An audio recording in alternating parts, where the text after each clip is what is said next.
What's up, UTC? That is kind of what I expected at 3 o'clock in the afternoon. That itis is settling in. Totally get it. Which, you know, this time of day, like after a Thanksgiving dinner, if you're just kind of feeling that drowsy, no shame if you got to pop up and head to the back of the room. I had a teammate in film, every day in film. We used to call him Bobblehead, because he would just be like, nodding off, like a bobblehead. So, no problem if you got to step to the back. Let me introduce myself. My name's Tyler Stowell. I served with Athletes in Action at Rutgers University, played football at University of South Florida, go Bulls. Back in the day, I think we got a picture of that. And my family, Allison, my bride, Peyton, Briley, and Alana, my 3 kiddos. Yes, we all actually wanted the third to be a girl. Girl dad for life. I love it. Speaking of itis and Thanksgiving, why don't you turn to your neighbor real quick and just, hey, what do you most look forward to at Thanksgiving dinner, or whatever your kind of big family feast is? 10 seconds.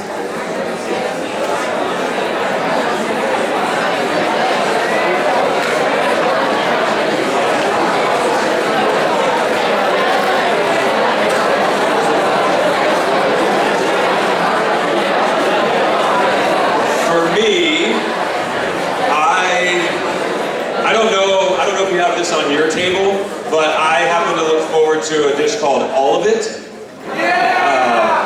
And just everything.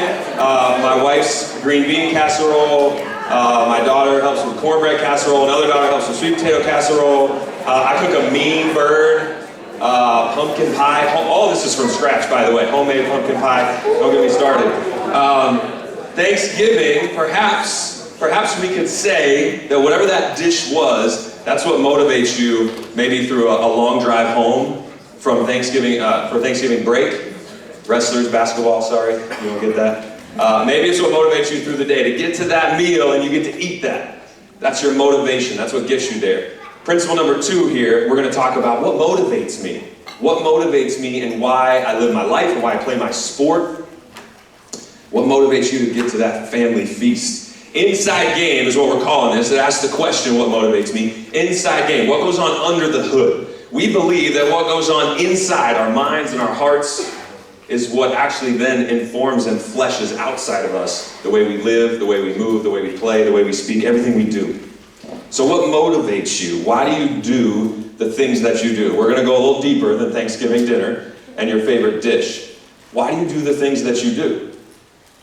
There's 100 different things. One of the best ways to think about it is just keep asking why. Obviously, the goal when you step on the field, court, course, pool, whatever it is to do what?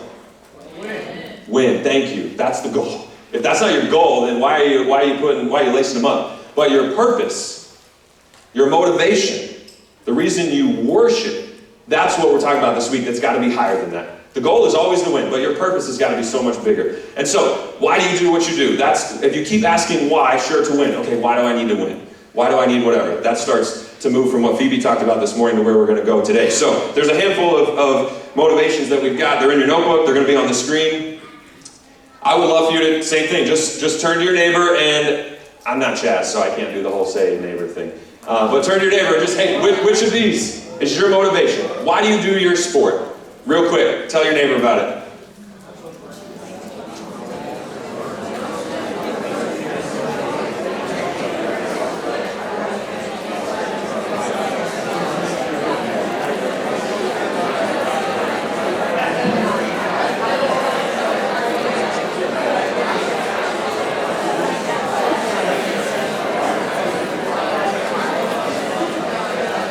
For me, fear of failure.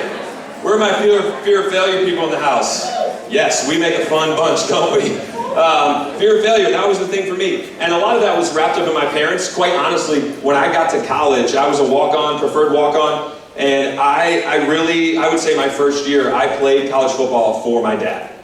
Like, that was the motivation. He really wanted me to. I kind of lost my love for sport.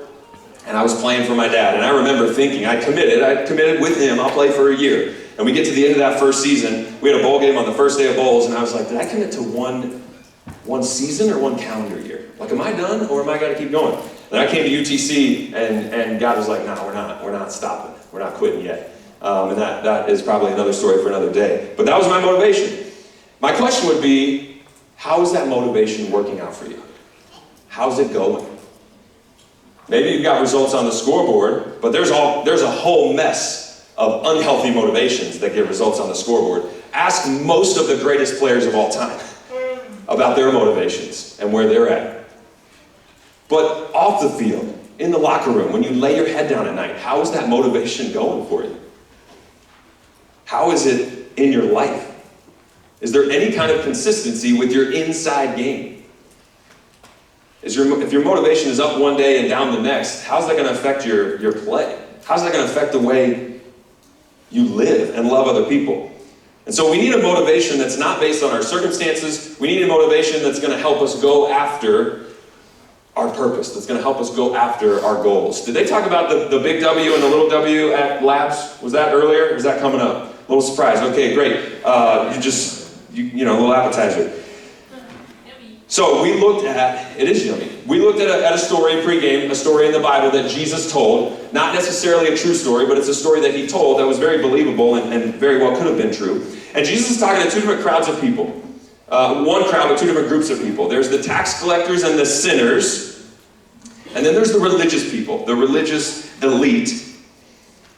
These tax collectors and sinners, their outside game, we could say, was pretty bad, pretty obvious they were sinful. But the religious leaders, their inside game was maybe even more sinful than the tax collectors and sinners. And Jesus was trying to tell this story to pull out some things of their own heart. So you've got this dad, he's got two sons. The younger brother decides he wants to leave home, take his inheritance. He comes back, dad throws a party. Older brother's all upset. What in the world can we learn from this, specifically about their motivation? So in your notebooks, page 23, we're going to learn that the younger son, his motivation, in the first third of this story, we see that his motivation was worldly pleasures. He was motivated by the worldly pleasures of life, looking for life independent of his father. Worldly things, just that means things of the world, not of God. Things that arise out of our sinful nature. Okay, I don't know what the party scene is like at your campus. On Rutgers, it's Easton Ave. If I say Easton Ave, people know what I'm talking about. At USF, the center of it was Avalon Apartments. That's where it was. Where is it at your campus? Where's the party scene? Like when you think of sin, it's Easton Ave at Rutgers. Where is it at your campus? That's what this younger brother was doing. That's where he was. Reckless living is what the Bible says. Just wasteful. Later on, at least his brother says prostitutes. We don't know if that's actually true or not, but that's what his brother thinks. And so we see the pursuit and the result of this. We see where it ends up. The pursuit of life independent from his father. Point A underneath of that. He wants freedom, so to speak. He wants his father's inheritance more than he wants his father's life. Now, I totally get it. Not every family, not every person is going to get an inheritance or not. But if you were to get an inheritance, typically, when does that come? When your parents die. My dad passed away a handful of years ago, and we've been able to steward some of the money that he left us. We're actually going to work down on our house right now. They're blowing up our house and tearing the roof off and all this stuff. But I didn't get that till after my dad died. This young buck says, hey, you know what, Dad? Your life is kind of in my way. Can I just have my stuff now? I wish you were dead. And he goes off and tries to find this freedom, thinking that that's going to give him what he really wants. When you go after the thing that you really want, and you think it's going to give you life, what happens when you get it? Right? And here's the thing about freedom. Like, we all talk about, I just want to be free. Growing up on the playground, this is a free country, I can do what I want. That's what I heard all the time, at least in my little private Christian school context. And yet, like, we talk about freedom as if it means I can just do whatever I want. And yet we all succumb and submit to certain freedoms and certain restraints. Like, you are free to walk out onto your playing field, your playing surface of competition, when it's game day. You might feel like you're not free to go out the night before, while all the rest of your friends can, and all your peers get to go out the night before. But guess what? They're not free to walk out on the court when it's game day. So you've submitted to a certain restraint in order to have other freedoms. So this whole freedom, I can do whatever I want, it's a total fallacy. But But we see this son, he's motivated to get things, to get stuff. But again, what if you get that? What if you get the rings, the trophy, the plaque, the medal, the ribbon, whatever it is, and then it doesn't satisfy? Documentary about the Florida Gators football team back in the mid-2000s. Urban Meyer said this, national championship coach, a couple times I think. He later described one of his own statements as the most foolish thing a coach has ever said. And he was talking about himself after he won his first national title and said to a mentor friend of his, now I can just coach for fun. He thought that was it. And immediately what dawned on him was, shoot, now we got to run it back. Now we got to do it again. Later, he at least was able to realize, man, that was just a foolish thing to say. What happens if you get that? And it's not everything you were hoping for. That's where this younger brother ended up, the result of a life independent of his father. He loses everything. He runs out of money. He needs to get a job. He gets a job working at a farm. The farmer sends him out to feed pigs. And he's to the point where he's so hungry, so destitute, that he wants to eat the food that the pigs eat. Now, some of you probably grew up on some farms and pig farms out here in the Midwest. I did not. One time I was preaching on this at our church, and I went to this little kind of random petting zoo near where we live, and I just thought, I'm going to stand here and just look at the pigs, kind of wait for inspiration to strike. And it didn't. Like, I got nothing from the pigs. So what comes to mind here, honestly, is, and let me make sure to say, contextually, right, as a Jewish boy in this story, pigs was as bad as it gets. Like, you're not allowed to touch pigs, look at pigs, handle pigs, nothing about it. There's a lot more to it I don't have time to get into. But Jesus is trying to paint a picture that this is literally as low as this can get. This is as dirty and unclean and sinful as this can get. So what comes to my mind is a porta potty. I'm going to kind of assume that most of us have had an experience in a porta potty. If not, would recommend. It's the thrill of a lifetime. Okay? You can even skip labs and go find a porta potty if you want, if you have not ever had this. Right? But for those of us that had, right, what do you do as soon as you step in? Right? One, you try to hold your breath, right? And then when that runs out, you just get hit with this smell that takes the rest of your breaths away. And yet it's crazy how quickly you actually get used to that smell. Right? Like, it doesn't take that many breaths till you're like, oh, I guess it's not really bothering me anymore. Right? How quickly we get used to something that was nauseating to us. I remember our first Thanksgiving, my wife and I, first Thanksgiving, we grew up in Florida, moved to New Jersey, first Thanksgiving, went to the Macy's Thanksgiving Day Parade. Now, we're from Florida, so anything was cold at the time, but it was actually a really cold Thanksgiving. I won't say the temperature because Minnesota and Wisconsin people will make fun of me later, but it was cold. It was cold. And they had porta potties kind of lined up along the way, and there was one near us where we were watching the parade, and so first time, had to pee, step in, and it was kind of like, whew. But I also remember, like, there was a sense of humidity inside the porta potty. If you've been in one, you know what I'm talking about. And it was almost like this warm blanket kind of thing, right? And I just, like, and I actually found myself later on, like, man, it is so cold out here. Like, I think I want to just stand in there for a minute. And I don't even know if we had gloves at that point. Like, again, we just moved from Florida. And I remember, like, the third time I think I went in there, I was like, that stuff's probably pretty warm down there. My hands are freezing, absolutely freezing. And I reached down, and I think the term for that story would be cap. Big, giant all caps. Okay? You're laughing. That story's not true, is what I'm trying to say. You're laughing because that's ridiculous, right? And yet, how blind do we get to the sins that used to repulse us? Right? How quickly do we get used to those things and they're no longer bothersome to us? I don't think this picture went up there. I totally forgot about that. I had a picture of a porta potty. I had a random kind of Google. It was up there? Oh, I had a random Google one. And then an hour ago, my contractor sent us a picture of the porta potty in our front yard. And I was like, we got to switch this out. That is my house right now. I told him, I want to plant a tree, but maybe we'll just leave that. right? We lose sight of how blind, how unfulfilling our idols are. And then what do we do? What do we do? That's where this son found himself. If you've been living like that younger son, how long is it going to take you to come to your senses? Let's look at this older brother. He's motivated, total opposite end of the spectrum. He's motivated by self-righteousness. Turn the page in your notes. Motivated by self-righteousness, looking for life by performing for his father. Self-righteousness, it means I'm trusting in myself and what I can do. I don't need anybody else. Self-reliant.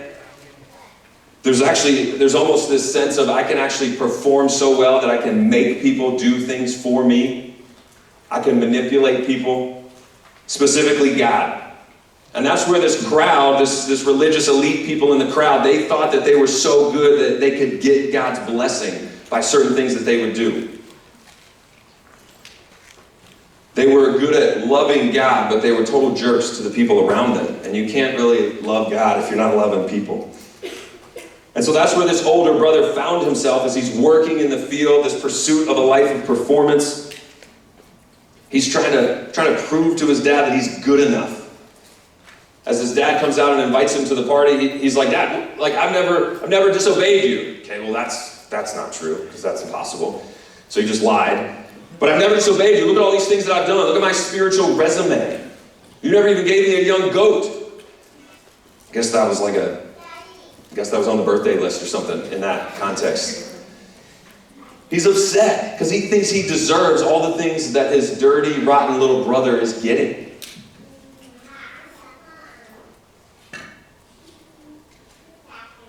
Just like his little brother, he just wants his father's stuff. And yet, instead of being bad to try to get it, he thinks he can be good enough to try to get it. That he can earn it from his dad. And let's be honest here, if the little brother had gotten his share of the inheritance, then everything else that was left is whose?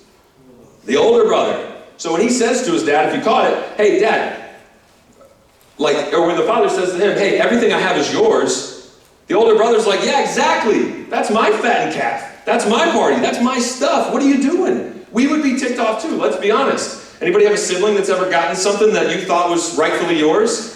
Yeah, absolutely. I see some nodding. Okay? We're actually more like the younger brother and more like the older brother than we would want to admit. Typically speaking, we're going to kind of align or identify with one or the other. Right, but the result of this life of performance is this constant comparison. Constant comparison with others. The older son is constantly comparing himself to his little brother. I can just see him digging in the field, thinking, man, little bro, I can't believe what he's doing. Well, too bad for him. I'm here. I got my inheritance is growing. It's being invested. Right, but this is an awful way to live, isn't it? If you're a serial comparison person like me, this is an awful way to live. Right? I love getting to teach. I love doing this. And this is actually, I've done a lot of different things at UTC over the years, at different UTCs. And this is actually the first time that I've taught a principle up here. And absolutely there was a thought, as I prepared for this, I recognized this desire in me to prove myself, to be the best, so that I could get asked again. Because I want to do this again. I love doing this. But like if I'm going to get asked again, I got to crush it. And I listened to the Principle 2 talk from UTC, Colorado. Probably a bad idea. Because I was comparing myself. Right? Like that's in here. I'll share how the Lord met me in that in a minute. But this older brother is angry, bitter, proud, judgmental. Ouch. That's what's going on inside. Instead, if he had been satisfied in his father's love, then he could have been free to enjoy working for his dad.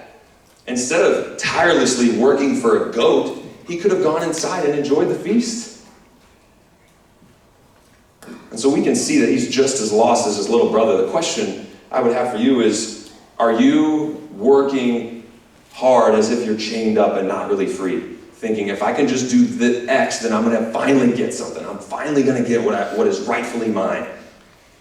Do you pray before games just so that God will give you a good game? Because then that means something. So these two brothers, they're on opposite ends of the spectrum, but they're both distancing themselves from the father. So let's look at the father. The father had his own motivation. He was motivated by relationship with his son, looking for renewed fellowship. Motivated by relationship with his sons, looking for renewed fellowship.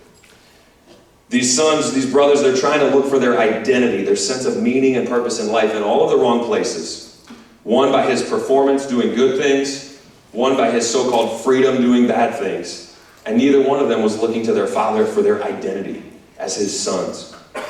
Okay, and so the first thing we see this father doing is restoring the younger brother. There's art and images of this scene all throughout history. I found a couple of them that I just really liked, of this younger son coming home, right? And he kind of rehearses his little, like, I'm sorry speech, Dad. And if you notice, the father doesn't even let him get all the way through it before he just runs and throws himself on him. Runs.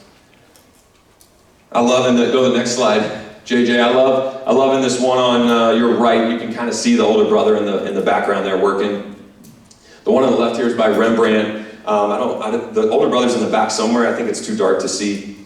But I love these images that give us a sense of what's going on, right? We find that the younger brother's like, I don't know if I can come back home. I don't know how it's going to go. Maybe Dad can hire me, just give me 3 hots and a cot, and we can call it a day. And yet his father runs to him, throws himself on him. Rightfully, he could have stoned him. Like he could have had him killed, public execution style. Nobody would have batted an eye. And yet he takes a totally different approach. He throws himself on his son because his son's home. He gives him the best robe in his house. You know who the best robe belonged to? The dad. He gives him a ring, which is a symbol of authority to be able to do business in the family, to be able to sign contracts, this kind of signet ring. He gives him shoes for his feet. Hired servants didn't have shoes, but sons and daughters had shoes on their feet. The father totally restores him with this lavish love. And then he throws him this huge feast. Why? Because he's his kid. That's just his son. Throws him this huge feast. And so I went to a wedding a couple of years ago, actually performed a wedding for former athletes at Rutgers. They were UTC alum. And we walk into the cocktail hour, and there's some people walking around with these little fancy hors d'oeuvre plates. And it was like some pretty nice food. I don't even know what all it was, but it was really yummy. And then we kind of walk around and get into the next room. And it's a room like twice the size of this room. And there's just food everywhere. There's these giant tables of antipasta and breads and cheeses and all this stuff, and there's like a make your own cook to order pasta station, and there's these giant ice blocks with shrimp and all this stuff, and there's steak in the back, and I mean, like, more food than I could ever imagine. And I immediately thought of this passage. It's like, this is the feast. But then I realized this isn't the feast, like, this is the appetizer, because 2 hours later when they brought me my steak with crab meat on it, I was like, oh my gosh, this is unbelievable. Right, and I love, if you look close enough, actually, in this picture, I didn't realize this until he sent it to me and I zoomed in. Go to the next slide. Look who's chowing down right there. That's me and my wife. I just texted him a couple weeks ago, hey, you got any pictures from the cocktail hour? And there we are.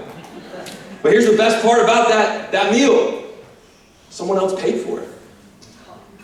Someone else paid for it.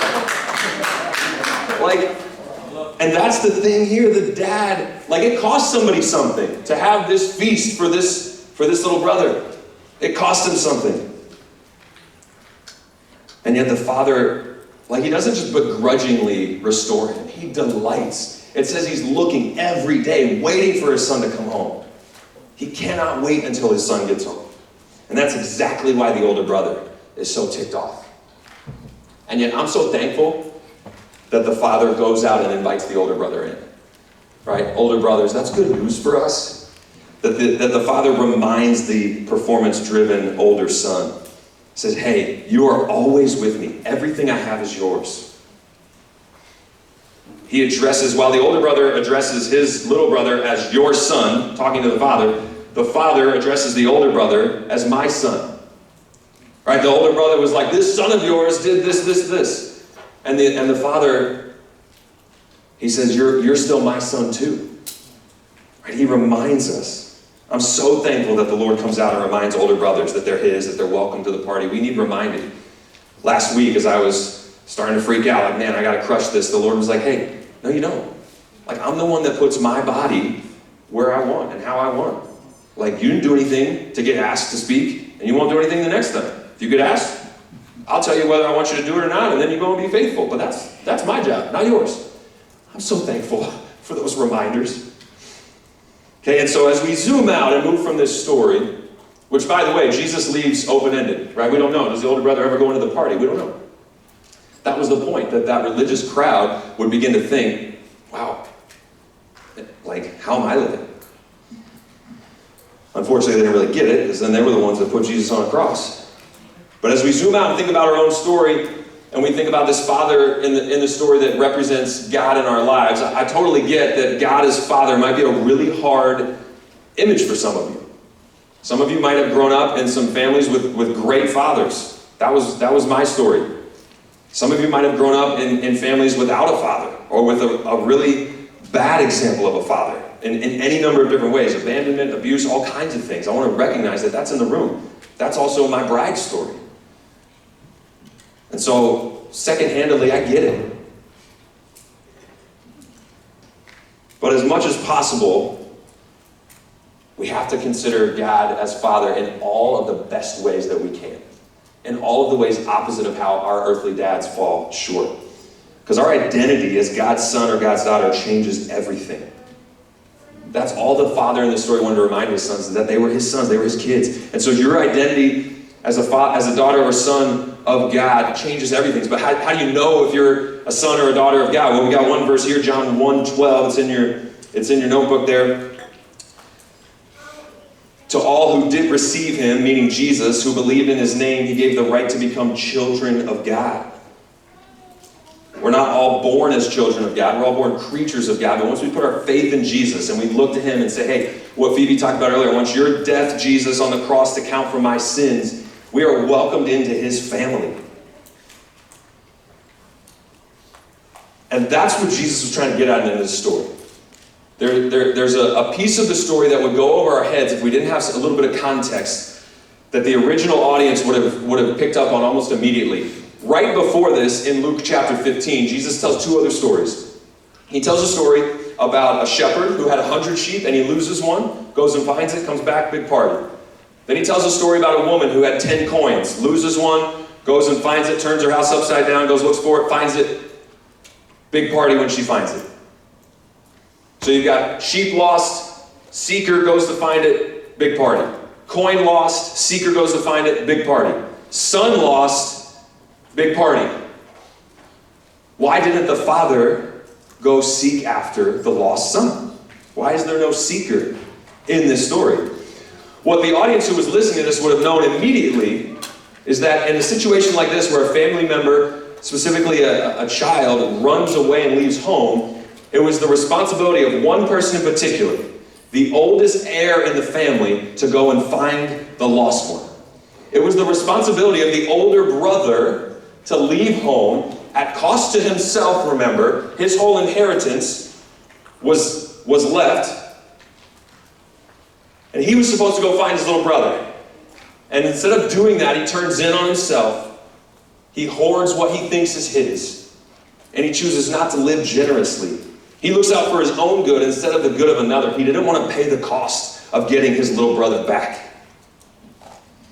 And in any story that Jesus tells, there's at least one, if not two things that are going on.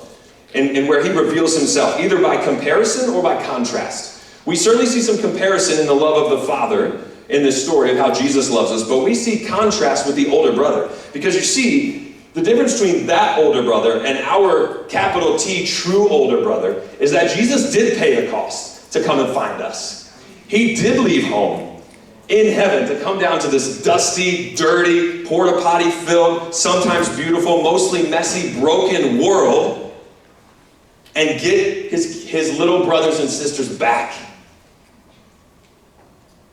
Paying the cost with his very life on the cross for you and for me to bring us home to a feast that's going to far surpass any of your Thanksgiving or whatever dishes you first said. The Bible is super clear. When we first get into heaven, there's going to be a feast beyond all feasts.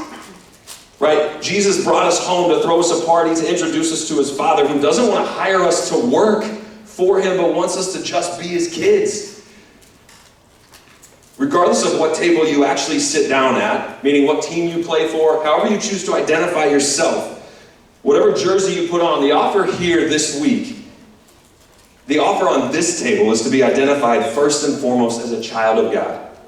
A child of the God who paid everything necessary to come get you back. And this God, elsewhere in the Bible, is likened to a gardener. And I love to garden. And one thing I know about gardeners, the one thing, if nothing else, that a gardener knows they are guaranteed to sign up for is getting dirty. Right? That little brother didn't take a shower before he came home, and the father didn't bat an eye. And Jesus doesn't bat an eye either of how pigsty filled or porta potty filled or whatever it is you think your life is. He just wants to, as soon as you take a step, he wants to see you come home. And he runs out. He runs out to throw himself on you. And because of that, we get to proclaim something here in this next verse. Romans 8, 14 through 17 on the next page. For all who are led by the Spirit are sons or daughters of God. You did not receive a spirit of slavery to fall back into fear. You received the spirit of adoption by sons, by whom we cry, Abba, Father. That word Abba, it was a Jewish word for daddy. It's this close, intimate relationship. Close, intimate relationship. I remember when our big kids, when they transitioned from dada and daddy, mama and mommy, to mom and dad. I was not ready for that. I was not ready at all. Doesn't mean there's any less intimacy, but there's something playful, toddler-like about daddy. That's the type of relationship we get to have with the Father. And he calls us his kids, not because of anything we've done or haven't done, but just because that's who he calls those that put our faith in Christ. And so, I don't know where you're at, but maybe I love the newest Grinch movie. Now, I'm vehemently against Christmas before Thanksgiving. Okay, and if you're with me, we are the resistance. Okay, but I love this Grinch movie, and there's a scene at the end after killer apology. Like, you want a textbook apology? Go watch the end of this movie because it's killer. And then Cindy Lou, the little girl, who is more like the true older brother in Jesus than the older brother in the story, she goes up on the mountain and she knocks on his door and says, "Hey, I want you to come to Christmas dinner. Come have a feast with us." And he's like, "But I stole all your stuff." He's like, "Yeah, I know. Come on." And so he comes down, puts on his little tie, and he's got this moment where he's like, "I don't know if I can do this. I don't think I belong. I think I've done too bad. I'm too unclean. I'm too dirty. I don't know." And then he just takes a breath and rings the doorbell. As soon as he steps inside, his whole world changes. His whole life changes. His whole identity changes. And he's welcomed into a feast with roast beast. But I wonder if for some of you, maybe you're standing outside the door, and perhaps we could think of this in a couple of different ways. Maybe you're like the little brother. You're standing outside the door, and you don't know if you would be welcomed in if you actually rang the doorbell. Or if you're like the older brother, maybe you're not sure if you've quite done enough. You're wondering why nobody came out and got you to bring you in. And let me say, the Father is ready to open the door. In fact, elsewhere in the Bible it says that Jesus is knocking on the door of our own lives and hearts, ready for us to open and let him in. But if you stay outside and you don't ring that doorbell, and you just go back to the way you've been living, you're just going to be stuck with the same old identity, the same old motivation that you've always had. The world's formula for your worth and identity, and here's where we'll wrap up, is your performance plus what other people say about you. Your performance plus what other people say. Did I do a good enough job in this talk, and is someone going to ask me back? That's a roller coaster of a way to live. But that's the world we live in.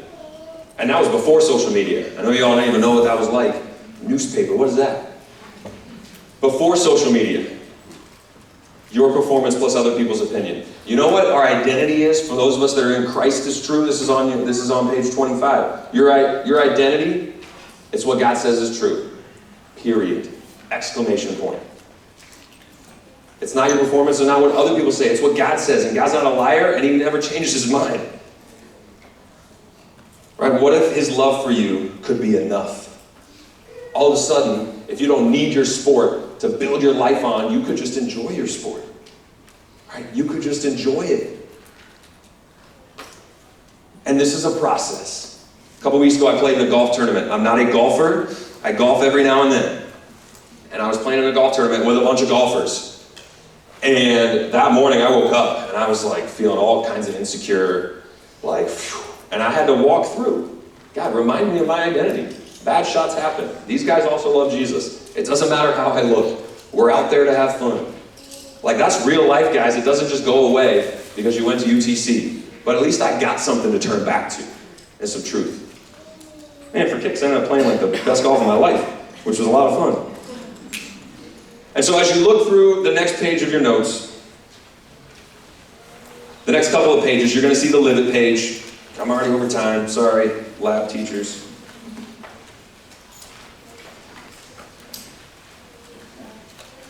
I want you to look through these notes, these Live It pages, and consider, what is it about your identity that you need to know is true? On the left side, similar to audience of one, at least on page 27, there's going to be some kind of old ways of living, old identity, and then you've got the freedom and connection. But then on page 28, in just a minute, is where I really want you to camp out and to pick one of those identity truths. At least one of those that really speaks to your soul and your story, that God, and not just like the page speaks to you, but like that we're trusting God's going to speak here, and highlight one for you that you're going to take with you out to lab. And so in just a minute, I'm going to give you a few minutes to look through that, and I want you to tell your neighbor on the way out, hey, this is what's true of me. I am sufficient. That's one for me. Even this morning I was looking and just remembering, I don't have any sufficiency in me, but God calls me sufficient. So I want you to tell your neighbor. But before you do that, I want you to look back up here for just a minute, because here's how I want to close. This is, I got a video here, there's no sound, I'm just going to have it playing in the background, but here's how I want you to think about these Live It truths and the love of a father. Okay, go to that next, yeah, here we go. This is a video of my neighbor. I did not get permission for this, so it's kind of weird, but just don't show up at my house. Okay, this is actually a video of my neighbor's dad. My neighbor's name is Nick. He's about our age. They have a little 3-4-year-old boy. And this is his dad getting out of the car and walking up to his son's house, see his grandson, and see his kids. And notice it's taken a long time. He's got a lot of hip pain, knee pain, back pain, all the pain. And as a typical Northeastern Italian man, he don't want the surgeries. And I actually timed this one time. This is only a couple-minute clip. I actually timed this. It takes him 10 minutes to get out of his car and get up to the house and get inside. 10 minutes. But he just wants to see his kids. He just wants to go love on his grandkid. I don't know how much it actually costs him pain-wise to do this, or how much it costs him in the morning to wake up, get ready, and get down to his car every single day. I have no idea. This takes him 10 minutes. How much do you think it takes him to get out of bed and get ready? But I want you to think about these truths as a reminder in the same way that every single morning, Tim drives down our street at 6:30 and honks the horn a couple times, driving past his kid's house, just because he wants his kid to know, hey, I'm still here, love you. Right? He does that for all 3 of his kids that still live in the neighborhood. I don't know how much that costs him, but I do know this. He thinks it's worth it to let his kids know, hey, I'm still here, I still love you. What if these truths were like that for you? All right, what if you believe that they were like that? Because they are. That's what I want to leave you with. So I'm going to pray real quick, and then I'll give you a few minutes, and Marcus will send you out the labs. Jesus, thanks that you are the truer older brother who comes and gets all of your little siblings who are lost, wallowing in sin. You're also like the father who comes out to older brothers thinking, we've got to work a little harder. You say, just come into the party, just enjoy it. God, would those truths sink deeper and deeper into our hearts and bodies here today and this afternoon, and then tomorrow and next week and next year and years later for the rest of our lives. God, don't stop reminding us of your truth. We need that by your grace and your spirit. In Jesus' name, amen.